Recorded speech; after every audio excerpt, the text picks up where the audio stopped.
Мебель экспортируется со скрипом. Мебель экспортируется со скрипом. Российским производителям не хватает господдержки.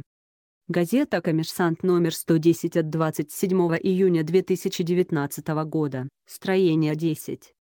В первом квартале этого года российские производители мебели отправили за рубеж продукции на 5% больше, чем за тот же период прошлого года.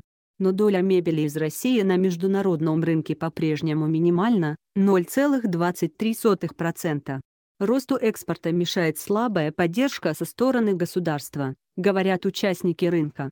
По их прогнозам, если власти не начнут решать проблему, то стране потребуется как минимум 15 лет, чтобы войти в десятку крупнейших поставщиков деревянной мебели. В первом квартале 2019 года российские производители мебели экспортировали мебели на 88,9 миллиарда долларов, что на 5% выше, чем годом ранее, следует из предоставленного твердый знак исследования Ассоциации предприятий мебельной и деревообрабатывающей промышленности России, АМТПР.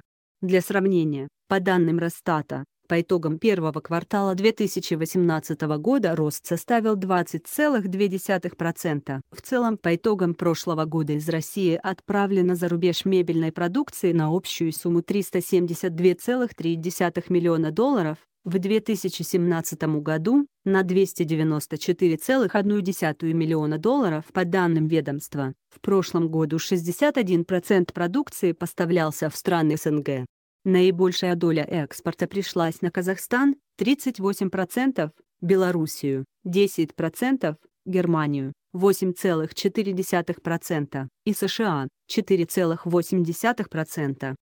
При этом, несмотря на то, что страна является одним из крупнейших поставщиков леса, доля России на мировом рынке мебели составляет всего лишь 0,23%.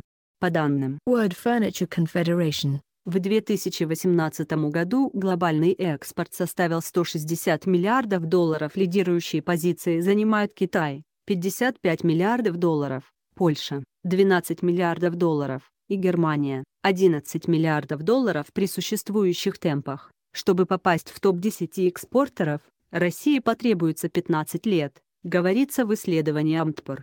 Президент ассоциации Александр Шестаков уверен, что росту экспорта мешает слабая господдержка. Кроме того, продолжает он, мизерная доля российской мебели на мировом рынке связана с отсутствием складов, расположенных в других юрисдикциях, что увеличивает время ожидаемой поставки у заказчика. В качестве примера он приводит Дубай, где располагается склад площадью 5000 кв. м, финансируемый Российским экспортным центром под нужды сельхозпроизводителей России. К вечеру вторника Минпромторг не ответил на вопросы твердый знак. Почему российские поставщики мебели хотят расширения преференций? Представитель IKEA, один из производителей мебели в России, также сообщает о необходимости господдержки. Шведский ритейлер уверен, что властям необходимо гармонизировать стандарты и требования технических регламентов между Россией и странами ЕС, обеспечить производителей низкими ставками на кредитование и банковскими займами для развития производства.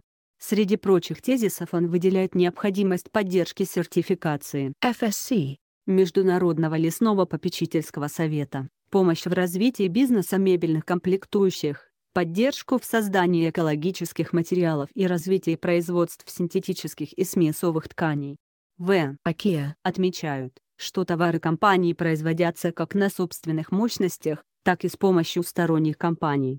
В 2018 год объем закупок товаров в России превысил 22 миллиарда рублей. Около 72% этой продукции было продано на внутреннем рынке и примерно 27% отправлено в магазины, IKEA, расположенные в других странах. Среди основных направлений представитель компании перечислил страны ЕС, США и Азии.